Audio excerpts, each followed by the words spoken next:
দাঁত কেলিয়ে হাসছে ওরা। ওই দাঁত কেলাবি না, সকালে দাঁত মাজস নাই, এখন আবার হাসতেছস? হ, মাঝি নাই। কিন্তু তুই দেরি করলি কেন, হ্যাঁ? তোরে না কইছি আগে আসতে? আর বলিস না রে ভাই, কালকে আমাদের তুলি শ্রদ্ধেয় বড় ভাই, মানে আমার ফুপির ছেলে কানাডা থেকে বাড়ি এসেছে, তাই আর কি। মনে এই কথা শুনেই বলে বসলো। তুলি, তোর ভাইয়ের সাথে আমারে সেটিং করাই দে। আসছে। কত শখ আমার ভাইয়ের বউ হবে রে। আমার ভাইয়ের বউ ঠিক করাই আছে, বুঝলি? তুলির কথা শুনে মনির মুখটা একেবারে চুপসে গেল যেন। এদিকে আমার মনে খটকা লাগলো, কে হতে পারে হিমেশ ভাইয়ের বউ। ক্লাসে বেল পড়ে গেছে, তাই আমরা পাঁচজন আর কোনো কথা না বাড়িয়ে ক্লাসের দিকে চলে গেলাম। ক্লাসে ঢোকার কিছু সময় পরে দেখি হিমেশ ভাই আমাদের প্রিন্সিপালের সাথে আমাদের ক্লাসের দিকে আসছে। তুলি আমার কানে কানে বলে, কি রে, হিমেশ ভাই কলেজে কি করে? আর এত সাজ পোশাক পরেছে, মনে হচ্ছে যেন চিফ গেস্ট। কি জানি, আমাদের খোঁজ নিতে আসছে মনে হয়। কালকে কেবল দেশে আসলো, আর এসে আজকে দেখ কেমন আমাদের উপর নজর রাখা শুরু করেছে। কি আর করব, বড় ভাই থাকলে যা হয় আর কি। এখন চুপ যা বোন, স্যাররা এদিকে আসছে। বলতে বলতে হিমেশ ভাই সহ সকল স্যাররা ক্লাসে ঢুকে পড়লো। স্যারদের দেখে আমরা দাঁড়িয়ে সালাম দিলাম। হিমেশ ভাই দেখে কেমন করে আমার আর তুলির দিকে তাকিয়ে আছে। হেড স্যার বললেন, পরিচিত হও, ও হচ্ছে আমাদের কলেজের কৃতী ছাত্র হিমেশ, যার কথা গতকাল বলা হয়েছিল তোমাদের।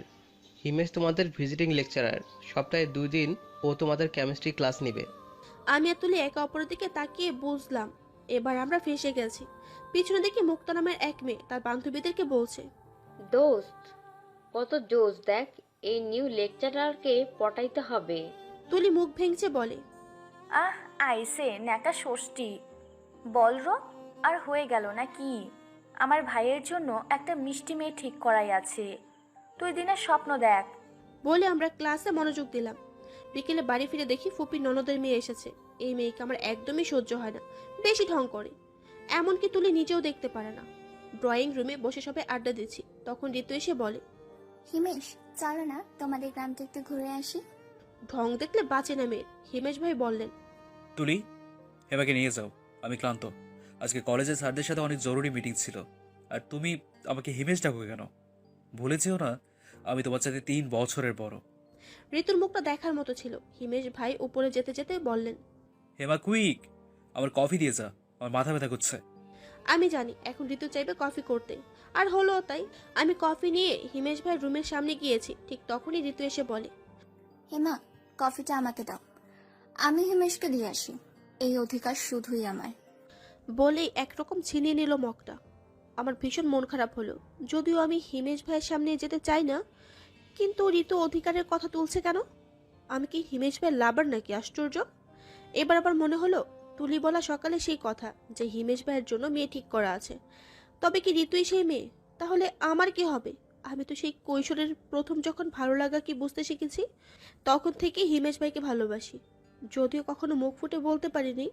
মন খারাপ করে ছাদে গিয়ে দাঁড়িয়েছিলাম, তখন শুনতে পেলাম হিমেশ আর ঋতুর কথা। ভালোবাসি, ভীষণ রকমের ভালোবাসি। এর বেশি শোনার ক্ষমতা আমার ছিল না। হিমেশ ভাইয়ের মুখে অন্য কাউকে ভালোবাসি শোনার মতো শক্তি আমার নেই। ছাদ থেকে এক ছুটে নিজের ঘরে এসে দরজা বন্ধ করে দিয়ে খাটের উপর বসে পড়লাম।